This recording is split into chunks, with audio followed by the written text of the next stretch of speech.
Gloria a Dios. Bien, sabemos que no debemos ignorar, ¿verdad?, las maquinaciones de Satanás, como dice la Escritura.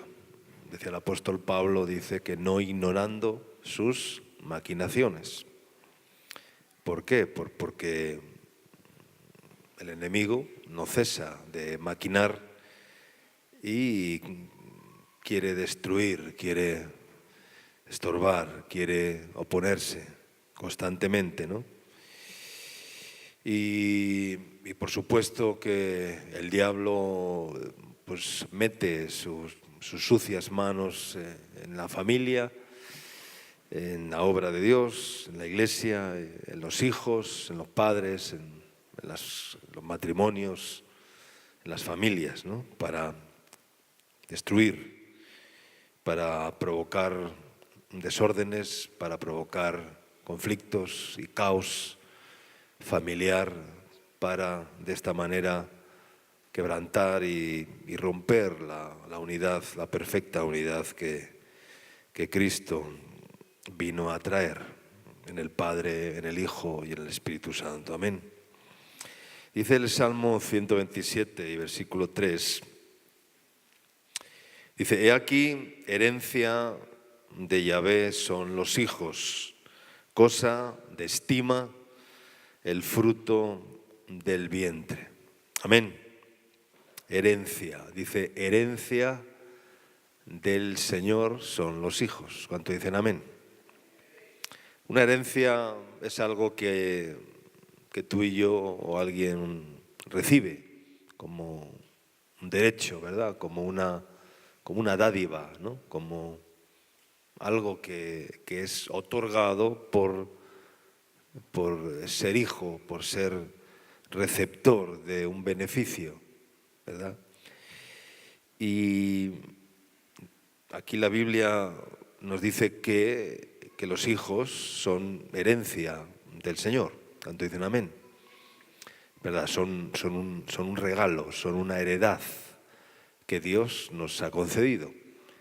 Y toda heredad que Dios nos da, toda viña que Dios nos da, toda responsabilidad que Dios nos da, es con el fin de administrarla y cuidarla y guardarla y hacer que esa viña, que esa dádiva, que esa heredad, que esa herencia, pues florezca de fruto y sea de bendición. Amén.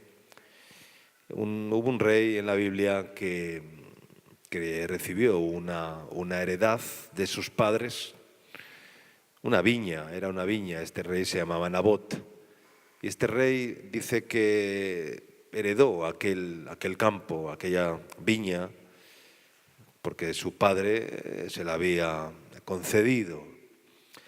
Y vino un rey malvado y quiso comprar aquel huerto que era un campo de legumbres en medio de todo su dominio, en medio de todo, era una pequeña parcela.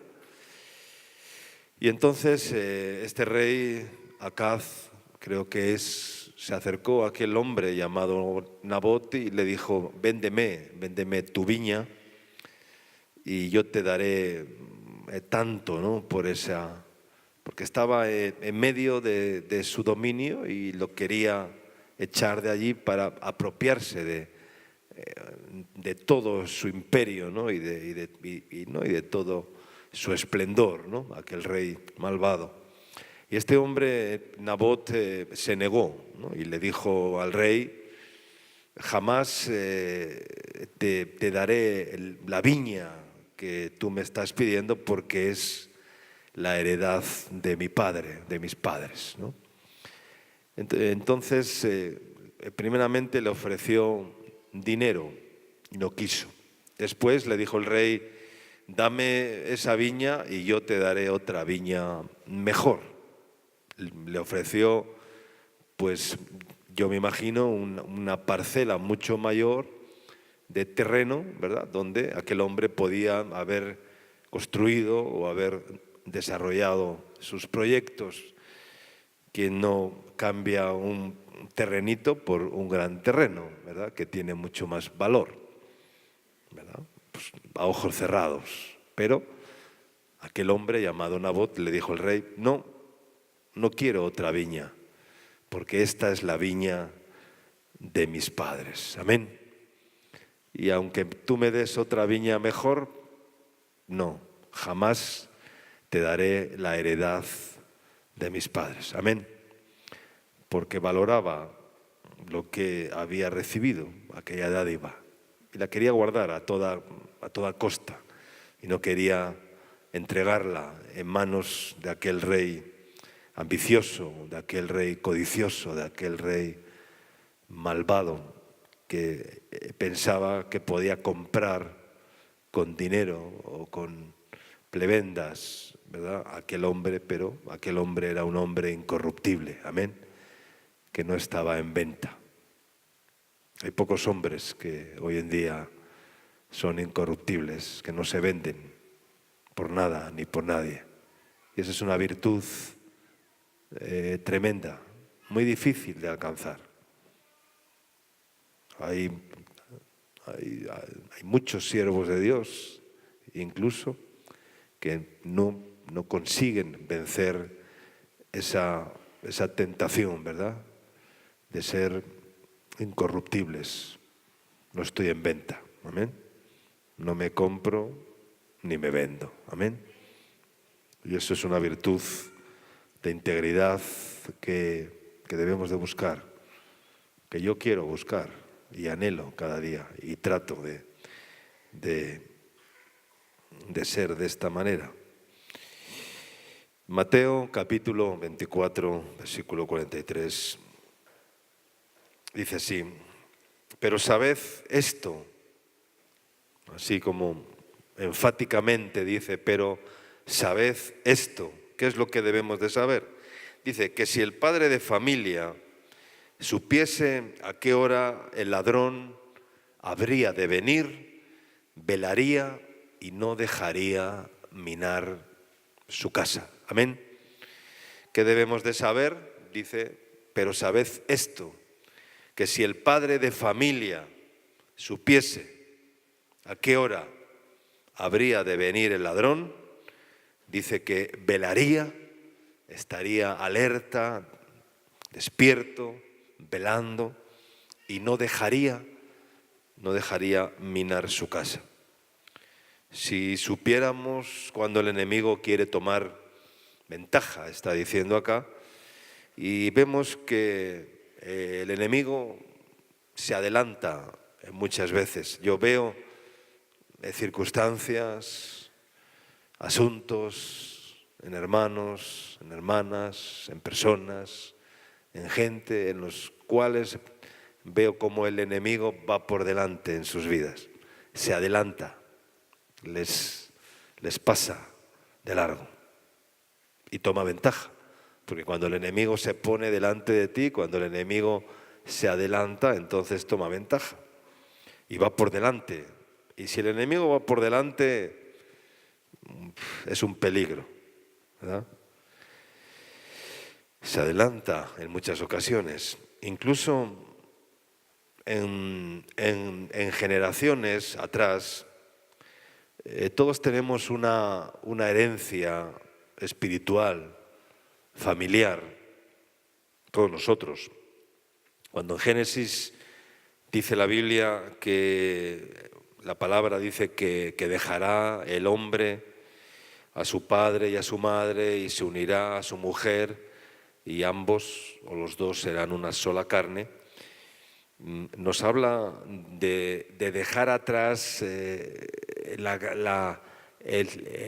yugo, digamos, o la herencia espiritual atrás y comenzar una nueva realidad. Creo, para mí, uno de los conflictos más grandes que existen cuando un hombre y una mujer se unen es tratar de unificar, ¿verdad?, pues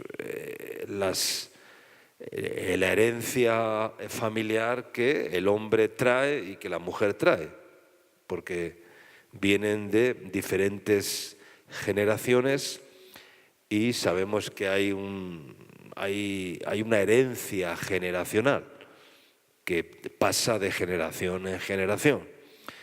Y eso es un poco complicado de unificar cuando el hombre y la mujer, y por eso dice la Biblia que dejará el hombre a su padre y a su madre y se unirá a su mujer, y asimismo la mujer dejará a su padre y a su madre y se unirá a su marido, y los dos, ambos, serán una sola carne, ¿no? Y a veces creo que arrastramos un bagaje espiritual negativo que se ha ido consolidando y fortaleciendo a lo largo de generaciones. A veces no somos conscientes porque caemos en el engaño de creer o pensar que es algo natural. Ese es el engaño del diablo, hacernos que no veamos el mundo espiritual y que a todas las cosas le saquemos una explicación natural. Ese es el mayor engaño. Y cuando el diablo consigue que nos enfoquemos en las cosas naturalmente, en vez de ver el mundo espiritual que hay detrás de cualquier circunstancia, detrás de cualquier asunto, hay un mundo espiritual que muchos no ven, que están ajenos al mundo espiritual.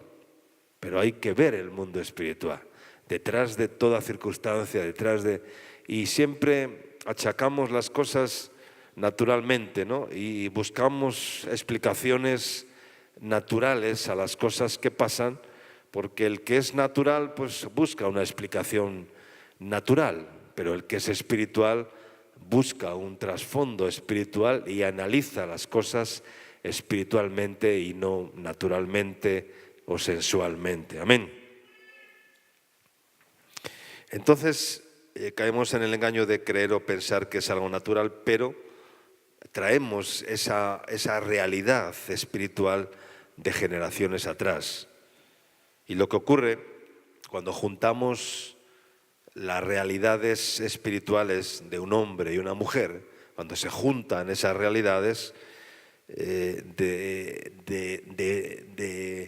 familias o de generaciones diferentes, entonces unificamos algunas cosas que crean una nueva realidad muy complicada en la cual se crean conflictos. Por eso el matrimonio, hasta que se consolida, tarda un tiempo, incluso años, para que esa nueva realidad se pueda unificar y no solo en el matrimonio, sino en toda relación familiar, ¿no?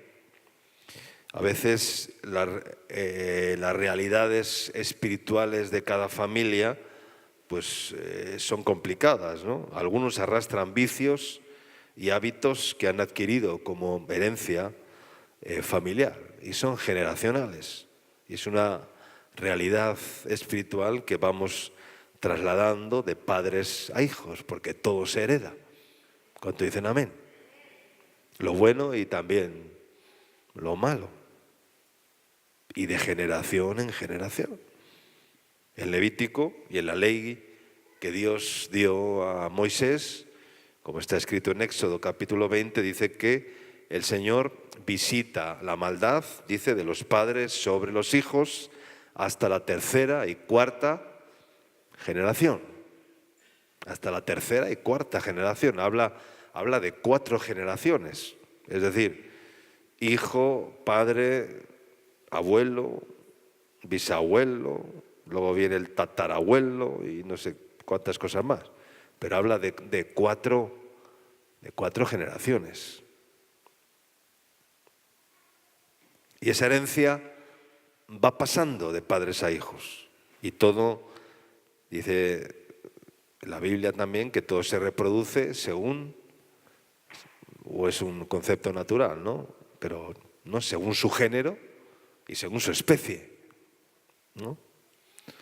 Hermanos, el mundo espiritual es muy profundo y existen ataduras profundas que son espirituales y que solo se pueden romper con oración y cerrando las puertas al ladrón. No se rompen con consejos humanos, no se rompen con palabras humanistas, no se rompen con terapias, no se rompen porque no son naturales, son ni mentales, son fortalezas espirituales, son argumentos espirituales que se tienen que romper con armas espirituales, porque dice la Biblia que las armas de nuestra milicia no son carnales, sino poderosas en Dios para la destrucción de fortalezas, derribando argumentos y toda altivez que se levanta en contra del conocimiento de Dios. Amén. Se rompen en el poder del Espíritu de Dios. Amén. ¿Y qué hacemos cuando descubrimos una atadura en nosotros mismos, en nuestros hijos, en nuestra familia, en los jóvenes que tenemos con nosotros, en las casas, en las comunidades? ¿Qué hacemos? La mayoría no le dan importancia y dicen, pues los demás tienen también este tipo de cosas u otras cosas diferentes, ¿no? Y bueno, mal de muchos, consuelo de tontos, ¿no? Eso dice un refrán, ¿no? Mal de muchos, consuelo de tontos, ¿no? A ti te consuela que los demás puedan tener las mismas ataduras o los mismos problemas que tienes tú. A mí eso no me consuela. Yo no me comparo en las maldades, en las debilidades. Si me tengo que comparar, me comparo en las virtudes que tienen otros hermanos, y esas virtudes, esos ejemplos son dignos de admiración y en ellos me quiero comparar, ¿no? Pablo decía, sed imitadores de mí, así como yo lo soy de Cristo. Amén. Pero compararse en lo malo es una actitud muy ruin, de mucha bajeza, de poco calado, de poca honestidad y de poca valoración, ¿verdad? Dice la epístola del apóstol Pablo a Tito, capítulo 2, versículos 11 a 14, dice así: porque la gracia de Dios se ha manifestado para salvación a todos los hombres, enseñándonos que, renunciando a la impiedad y a los deseos mundanos, vivamos en este siglo sobria, justa y piadosamente, aguardando la esperanza bienaventurada y la manifestación gloriosa de nuestro gran Dios y Salvador Jesucristo, quien se dio a sí mismo por nosotros para redimirnos de toda iniquidad y purificar para sí un pueblo propio, celoso de buenas obras. Quizás alguno pensará, me estoy un poco desviando de lo que estábamos hablando, ¿no? De la herencia del Señor, los hijos, y nuestra mayor responsabilidad es llevar a nuestros hijos al Señor. ¿Cuánto dicen amén? Llevar a nuestros jóvenes al Señor, llevar a todos los que llevarles al Señor, ¿verdad? Que sirvan al Señor, que se gocen en el Señor, que conozcan al Señor y que respondan a ese llamado de Dios afirmativamente, ¿no? Aquí dice ese texto, dice que la gracia de Dios se ha manifestado a todos los hombres para salvación, dice, enseñándonos que renunciando, ¿no? Esa es la palabra que puede destacar en este texto, ¿no? Renunciando, ¿no? Y luego dice, para ser un pueblo celoso de buenas obras. celosos de que Dios obre y actúe en medio nuestro. Buenas obras no es humanismo, no nos confundamos, es buscar tener un corazón totalmente liberado de toda inmundicia, de toda maldad y de toda atadura espiritual. Y de esta manera buscar influenciar en los que tienes contigo, en tu casa, en tu familia, en tus hijos, etcétera, etcétera, para que ellos no tengan tampoco ninguna atadura que les esté perjudicando en sus vidas. Porque primero tenemos que ser testigos en Jerusalén, dice la Biblia, ¿no? Siendo testigos en Jerusalén, en Judea, en Samaria, hasta lo último de la tierra, pero primero en Jerusalén, o sea, no primero en lo más próximo, luego hacia afuera, pero primero en lo más cercano.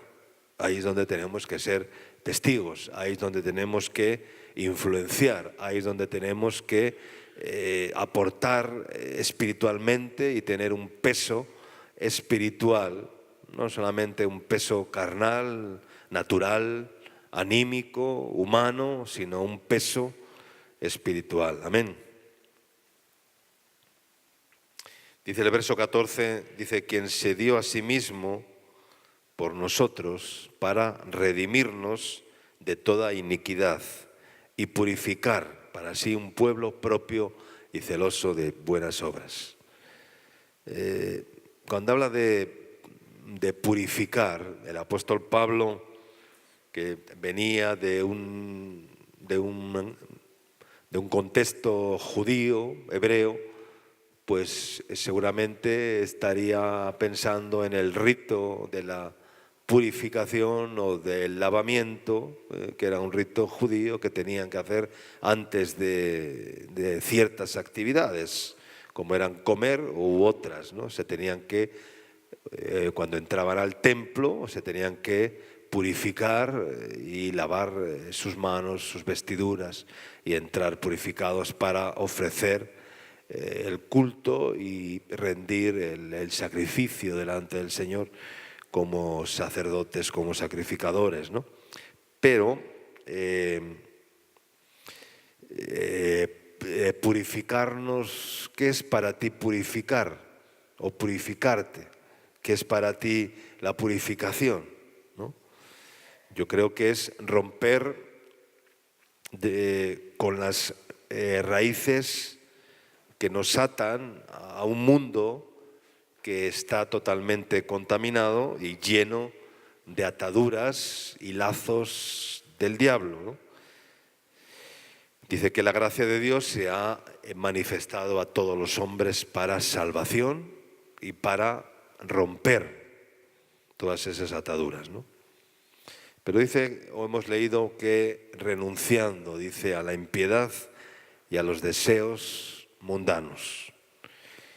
Eso de renunciar a la impiedad y a los deseos mundanos es un trabajo largo y constante, porque solucionas un asunto y al rato aparece otro asunto nuevo. O sea, la lucha no es un día ni dos, la lucha es constante, porque el mundo y sus deseos están constantemente atacándonos y vienen contra nosotros. Los enemigos vienen contra nosotros, queramos o no queramos. No nos podemos esconder, no nos podemos meter en un lugar donde vamos a quedar ahí en una enramada, como le dijeron a Jesús, hagámonos una enramada, porque qué bueno es estar aquí contigo. Cuando Jesús se transfiguró en el monte Tobar,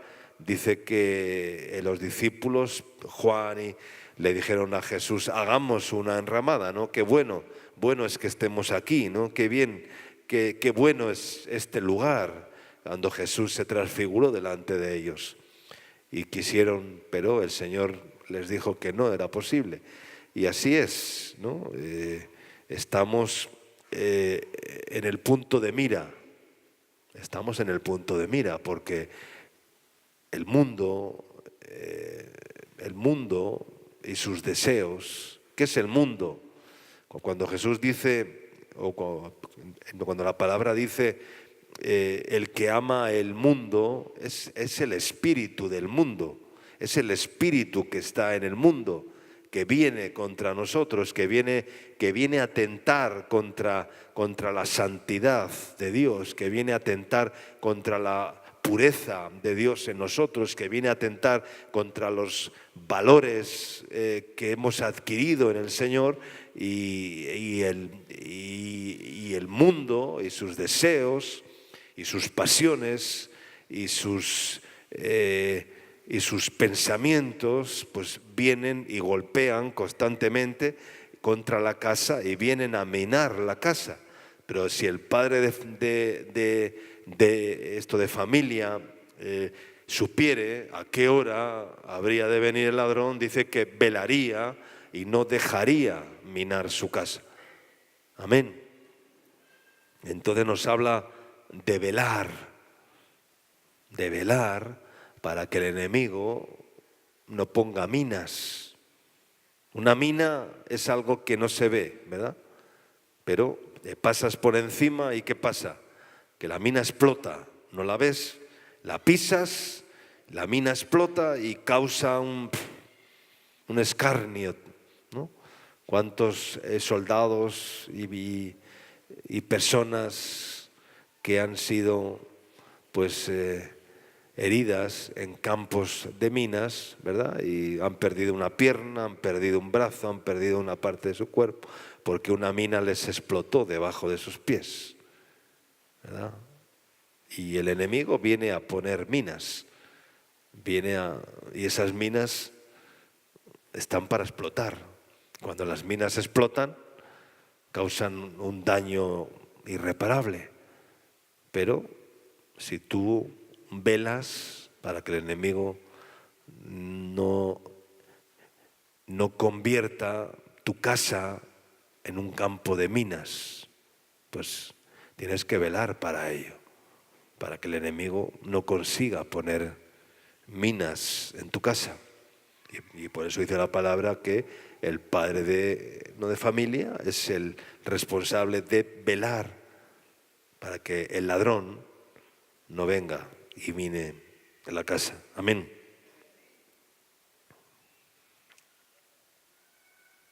Decía que el trabajo es largo y constante porque solucionas o parece que estás solucionando un asunto y viene otro y aparece otro. Pero debemos empezar por solucionar los más superficiales y luego continuar hacia los más profundos, ¿no? Dice que Él se dio a sí mismo para redimirnos de toda iniquidad, para librarnos de todo ese bagaje negativo que podemos arrastrar y romper todas las maldiciones generacionales o adquiridas que se han ido formando a lo largo de nuestra vida, porque hay maldiciones generacionales y hay otras maldiciones que hemos adquirido por hábitos pecaminosos, ¿verdad? Hay algunos hábitos pecaminosos, lo cual nos han añadido un peso a nuestra vida, un peso espiritual de maldición por hacer ciertas prácticas o ciertos hábitos en nuestra vida pasada que han provocado esa maldición o esa maldad. Y qué bueno es que los que vamos por delante podamos dejar en nuestros hijos una herencia diferente. ¿Cuánto dicen amén? Un bagaje que ya no es de maldición, sino que es de bendición. Amén. De vida espiritual, de crecimiento espiritual, de llamado, de servicio, de dar la vida y de renunciar por el Señor, ¿verdad? Y cuando ves que un hijo toma el testigo, ¿verdad? Y decide servir al Señor y obedecer al llamado de Dios y a la visión que Dios nos ha dado como familia, como ministerio, pues entonces eso es lo más hermoso que Dios nos puede dar. Porque de dónde, dice la Escritura, de dónde vienen las guerras y los conflictos y las contiendas entre vosotros y en vosotros, diría yo. Santiago capítulo 4, versículo 1. Dice, ¿de dónde vienen las guerras y los pleitos entre vosotros? Y yo diría, en vosotros, no solamente entre vosotros, sino en vosotros. ¿De dónde vienen las guerras? ¿De dónde vienen los pleitos? ¿De dónde vienen los conflictos en mi vida? Dice, ¿no es de vuestras pasiones, las cuales combaten en vuestros miembros? ¿De dónde vienen las guerras? ¿De dónde vienen? ¿De dónde vienen los pleitos? ¿De dónde vienen los conflictos? ¿De dónde vienen? De vuestras pasiones. No vienen de las pasiones de los demás, vienen de tus propias pasiones, las cuales combaten, dice, en tus miembros, en tu cuerpo, en tus sentidos, en tus miembros y en tus sentidos, en el olfato, en la vista, en el gusto, en el tacto, en todos los sentidos humanos. De ahí vienen las guerras, de ahí vienen los conflictos, de ahí vienen los pleitos. Es de tus propias pasiones, las cuales, dice, combaten, tienen una lucha dentro de tus miembros, dentro de tus sentidos, dentro de tu cuerpo, dentro de tu alma. Tienen un combate. Y en todo combate hay dos partes. Uno le tumba al otro, ¿verdad? Uno le vence al otro, uno le golpea al combatiente y le arroja a la lona del cuadrilátero y le provoca el KO y le vence, ¿no? Así es el boxeo, así es un combate, ¿no? Entonces las guerras y los pleitos vienen de nuestro propio bagaje espiritual y debemos luchar e identificar aquello que viene a traer destrucción a nuestras vidas. Amén. ¿Tú lo identificas o pasas de largo? ¿Analizas qué es lo que trae pérdida a tu vida o no lo analizas?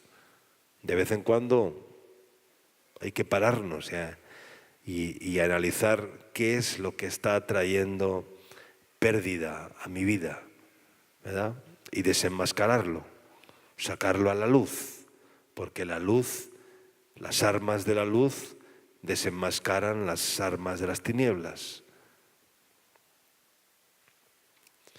Dice la palabra en Hebreos capítulo 12, versículo 1, ese texto tan conocido que dice que teniendo en derredor nuestro tan grande nube de testigos, dice que nos despojemos de todo peso y del pecado que nos asedia y que corramos con paciencia la carrera que tenemos por delante, puestos los ojos en Jesús. Amén. En ese texto hay tres P's que hemos leído. ¿Cuáles son? ¿Cuál es la primera P? Peso, ¿no? Dice de todo, peso. Luego dice y del pecado, la segunda P. Y la tercera P es paciencia. O sea, peso, pecado y paciencia. Y el peso es todo ese bagaje espiritual que llevamos y del cual estamos hablando. Del pecado que nos lleva a la destrucción. Y aquellos que justifican el pecado en sus vidas y no lo confrontan, no se enfrentan con su propio pecado, pues nunca van a poder superar ni vencer sus conflictos internos.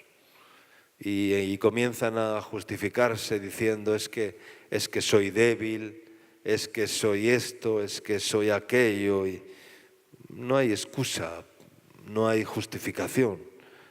Lo que hay es una salida que empieza por el reconocimiento, por el arrepentimiento y por el perdón. Amén. Fuera la justificación. Tenemos que echar fuera de nuestras vidas la justificación que tanto nos impide crecer en el Señor, porque siempre justificamos los errores, el pecado, la maldad que hay en nosotros. Y entonces estaremos en condiciones de correr con paciencia la carrera que tenemos por delante. Amén. Puestos los ojos en Jesús. Y cada peso es como una mina que está próxima a explotar. Cada bagaje, cada peso añadido es como una mina que tarde o temprano va a explotar. En cualquier momento, en cualquier descuido, va a explotar. Si la pisas, la mina explota y causa daños múltiples, colaterales. ¿Qué tipo de herencia estamos arrastrando y qué tipo de herencia estamos transmitiendo a nuestras generaciones? Amén. Es importante. ¿Ya? Se habla mucho en el ministerio que Dios nos ha dado de un relevo generacional, ¿verdad? Cuando se habla de generaciones hay un dicho que dice que la primera generación levanta, la segunda generación mantiene lo que se ha levantado y la tercera generación lo destruye. Y a veces esto ocurre, ¿verdad? La primera generación levanta, la segunda generación lo mantiene más o menos, pero la tercera generación lo destruye, ¿no? Y después de 37 años de ministerio, pues analizamos dónde está ese relevo generacional, ¿verdad? ¿Dónde están esos líderes, esos pastores, esos siervos de Dios que van a tomar el relevo, que van a tomar la posta, que van a continuar el trabajo que con mucho esfuerzo, con mucha renuncia, con mucho sacrificio hicimos o hicieron los que nos preceden en el Señor y levantaron este ministerio, ¿verdad? Pero para eso tenemos que sembrar en nuestros hijos ese llamado a la visión, no sacarles de la visión, no llevarles a otra visión diferente, no confundirles, sino ser tajantes en el llamado y en la visión que Dios nos ha dado. Claro, el que tiene claro cuál es el llamado y la visión, entonces lo que quiere es que sus hijos continúen en el llamado y continúen en la visión que Dios nos ha dado. Y así es como se van levantando nuevas generaciones para continuar el trabajo e incluso mejorarlo, si Dios les da el don y si Dios les da la gracia, que seguro que sí, ¿por qué no? Amén. Dice Efesios capítulo 6, versículos del 1 al 8. Efesios capítulo 6, 1 a 8. Dice: hijos, obedeced en el Señor a vuestros padres. ¿Cuántos dicen amén? ¿Cuántos son hijos? ¿No? ¿Eres hijo? Pues esto es para ti. Hijo, obedece en el Señor a tus padres. Cuando habla de padres, no solamente habla de padres de sangre, sino hay padres también espirituales. Amén. Dice, porque esto es justo. ¿Qué es justo? Obedecer a vuestros padres. Eso es justo. Dice, porque esto es justo. Honra a tu padre y a tu madre, porque es el primer mandamiento con promesa, para que te vaya bien y seas de larga vida sobre la tierra. Aquí hay promesa de larga vida a través de la honra a nuestros ancianos, a nuestros mayores, a nuestros padres. Amén. Ahora les habla a los padres. Y vosotros padres, hay para todos, hay para los hijos y ahora para los padres. Dice, y vosotros padres no provoquéis a ira, dice, a vuestros hijos, sino criadlos, ¿cómo? En disciplina y en amonestación del Señor. Amén. ¿Cómo hay que criar a nuestros hijos? En disciplina y en amonestación del Señor, en corrección. Dice un texto en Eclesiastés, dice así, dice, por cuanto no se ejecuta sentencia sobre la mala obra, dice, el corazón de los hombres se habitúa a hacer el mal. Dice, por cuanto no se ejecuta sentencia sobre la mala obra. O sea, si no se ejecuta, si tú haces algo malo y no te corrigen, pues lo vuelves a hacer, ¿a que sí? Seguro. Por cuanto no se ejecuta sentencia, juicio, sentencia, un fallo, ¿no? Una sentencia sobre la mala obra, el corazón de los hombres se habitúa, quiere decir, se acostumbra a hacer el mal. Vosotros padres, dice, no provoquéis a ira a vuestros hijos, porque podemos provocar a ira también a nuestros hijos del matrimonio, a nuestros hijos en la obra de Dios, en el ministerio, los podemos provocar a ira. Pero dice, no les provoquéis a ira. Dice, en vez de eso, dice, criadlos, educadlos, ministrarlos en disciplina, es decir, en orden, en disciplina, en buenos hábitos, en buenas costumbres, en orden en sus vidas y en amonestación en el Señor. Qué buenas son las correcciones, qué buenas son las amonestaciones. Yo doy gracias al Señor por todas las correcciones que he recibido, porque me han servido y me han ayudado a crecer en el Señor. Amén. Pero el que desecha la corrección, el que desecha la amonestación, entonces ese está entregado a la maldad, entregado a... ¿ya? Hay personas... El otro día escuché algo que me impactó, estando en España, alguien, un pastor de peso en el ministerio, dijo de otro hermano que también era pastor, ahora no, porque ocurrieron ciertas cosas, y entonces dijo, yo desisto, yo ya no te voy a pastorear, ¿ya? He fracasado contigo, ¿ya? Entonces te voy a encomendar al Señor, ¿ya? Y que el Señor haga contigo lo que tenga que hacer, porque yo no he podido llevarte a rectificar, no he podido llevarte a reconocer tus errores, he fracasado como pastor contigo.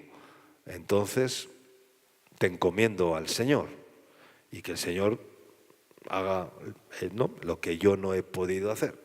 Puede ocurrir, porque hay personas que no se dejan pastorear, que no se dejan ayudar, ¿no? Entonces, criadlos en disciplina y amonestación del Señor. Siervos, ¿cuántos son siervos aquí? Siervos, dice, Aquí hay para todos, hay para los hijos, hay para los padres, ahora hay para los siervos, dice: siervos, obedeced a vuestros amos terrenales, con temor y temblor, con sencillez de vuestro corazón, como a Cristo, no sirviendo al ojo, como los que quieren agradar a los hombres.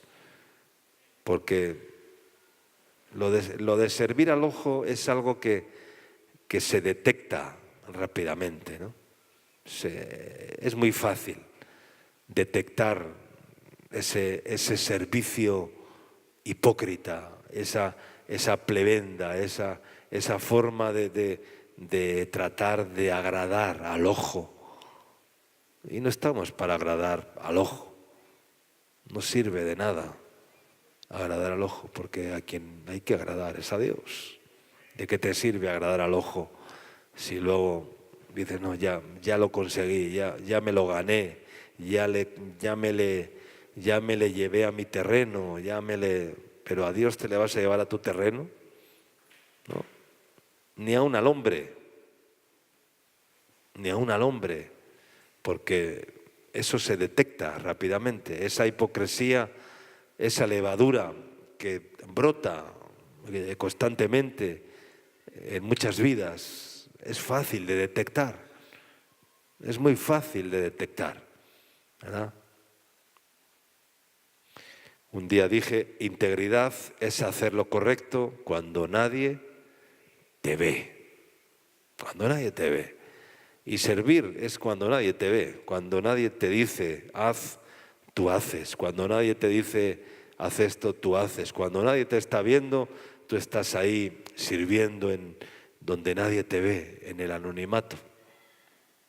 Eso no es servir al ojo. No sirviendo al ojo como los que quieren agradar a los hombres, sino como siervos de Cristo, de corazón, haciendo la voluntad de Dios, sirviendo de buena voluntad, como al Señor y no a los hombres, sabiendo que el bien que cada uno hiciere, ese recibirá del Señor, sea siervo o sea libre. Y vosotros, amos, ahora se dirige a los amos, ha hablado a los siervos y ahora les dice otra vez, antes a los hijos, a los padres, a los siervos y ahora a los amos. Y vosotros, amos, dice, haced con ellos lo mismo, dejando las amenazas. Qué importante es esto, ¿verdad? Porque si un amo amenaza a su siervo, pues entonces ese amo ha perdido la gracia, ha perdido la autoridad que es de Dios, porque la amenaza no nace de la autoridad. Dios respalda la autoridad, pero no en amenaza. No hay que amenazar a nadie. No hay que decir a nadie, yo soy el jefe. El que tiene la autoridad de Dios no tiene que decir, aquí mando yo. A mí esas personas que en las comunidades, cuando se les van las cosas, esos responsables, entre comillas, que cuando las cosas se les van de las manos, lo primero que brota de sus bocas en su incapacidad es decir, aquí mando yo, aquí se hace lo que yo digo, ¿no? Y ya, eso no funciona. Vosotros, amos, haced con ellos lo mismo, dejando las amenazas, sabiendo que el Señor de ellos y vuestro está en los cielos y que para Él no hay acepción de personas. Amén. Gloria a Dios. Hay una profecía en Malaquías, cuando ese texto que dice en Malaquías capítulo 4, versículo 6, versículos 5 y 6, dice, aquí yo os envío el profeta Elías, antes de que venga el día de Yahvé, grande y terrible. ¿Cuál es la profecía? Dice, Él hará volver el corazón de los padres hacia los hijos y el corazón de los hijos hacia los padres, no sea que yo venga y hiera la tierra con maldición. El espíritu de Elías es anunciado, es el Espíritu Santo. Muchos hemos tenido el privilegio de recibir una porción del espíritu de Elías, y tú también puedes tener, si es que tienes el Espíritu Santo. Ahora bien, Elías, que es uno de los dos testigos que tienen que volver. ¿Quiénes son los dos testigos que no murieron? ¿Quiénes son? A ver, los que conocen la Biblia. Elías y ¿quién más? Y Enoc. Son los dos testigos que no murieron. ¿Has leído en la Biblia que Elías murió o que Enoc murió? No murieron, fueron llevados. Entonces, esos son los dos testigos que proféticamente tienen que volver y ser expuestos públicamente en Jerusalén. No sé si lo veremos o no lo veremos, pero esos son los dos testigos que no vieron la muerte. Y aquí hay una advertencia que debemos de tomarla, y dice que Él hará volver, antes de que venga el día del Señor, hará volver el corazón de los padres hacia los hijos y de los hijos hacia los padres. Habla de una restauración familiar completa que en el Señor es posible. Hay familia bendita en el Señor. ¿Cuánto dicen amén? La familia puede ser bendita en el Señor y Él puede hacer volver el corazón de los padres hacia los hijos y de los hijos hacia los padres, en la familia, en el ministerio, en la obra de Dios. Pero esto a veces no está ocurriendo todavía, ¿no?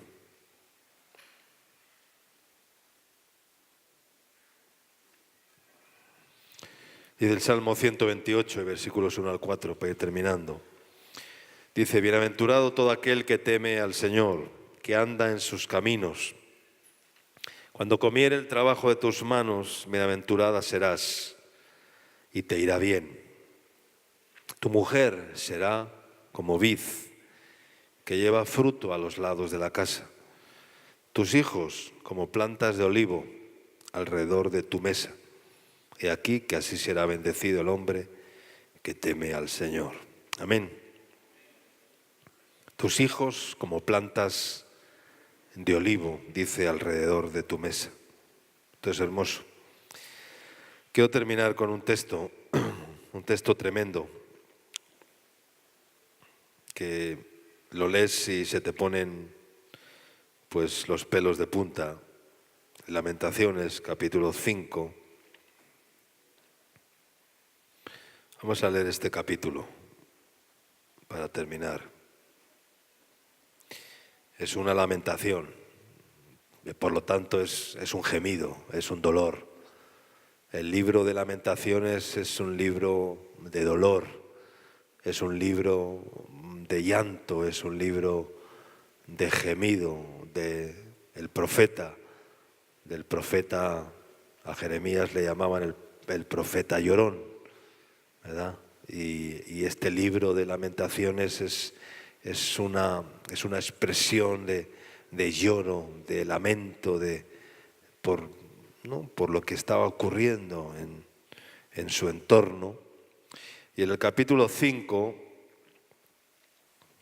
y versículo 1 en adelante, pues vamos a leerlo. Lamentaciones, capítulo 5, versículo 1 al 22. Dice: acuérdate, oh Señor, oh Yahvé, de lo que nos ha sucedido. Dice: mira y ve nuestro oprobio. Nuestra heredad ha pasado a extraños. Qué triste, ¿no? Que nuestra heredad haya pasado a extraños. Qué triste que un hijo, una hija pase a extraños, ¿no? Que sea entregada al mundo, ¿verdad?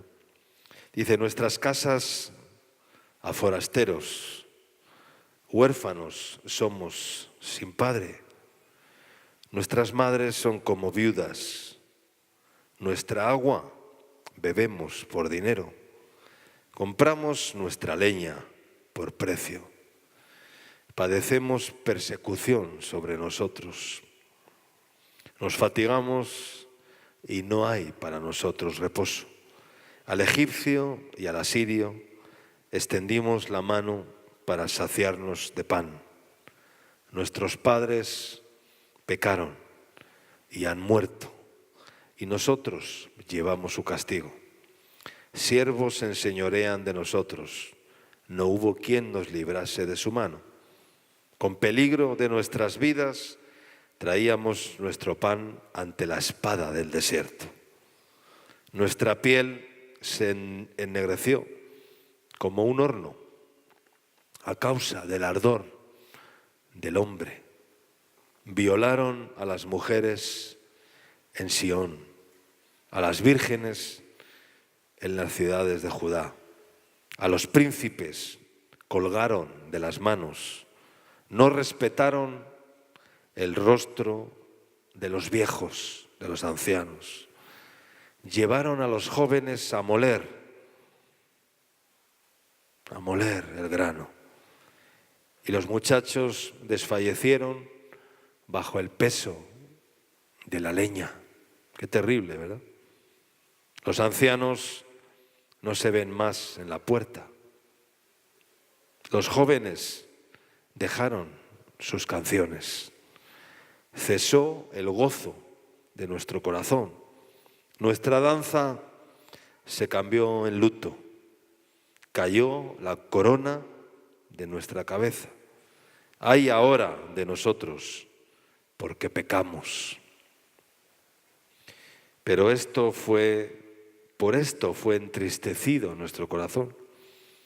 Por esto se entenebrecieron nuestros ojos. Por el monte de Sión que está asolado. Zorras andan por él. Pero tú, Jehová, permanecerás para siempre. Tu trono de generación en generación. ¿Por qué te olvidas completamente de nosotros y nos abandonas tan largo tiempo? Vuélvenos, oh Yahvé, a ti y nos volveremos. Renueva nuestros días como al principio, porque nos has desechado, te has airado contra nosotros en gran manera. Que el Señor bendiga su palabra, ¿verdad? Y analiza un poco este texto profundo, ¿verdad? Habría tanto que analizar en este texto, que es un lloro profundo del profeta, viendo la situación, viendo lo que estaba ocurriendo, ¿verdad? Y para luchar contra eso. La herencia que Dios nos ha dado, la tenemos que guardar. Si el padre de familia supiera a qué hora hubiese de venir el ladrón, velaría y no dejaría minar su casa. Amén.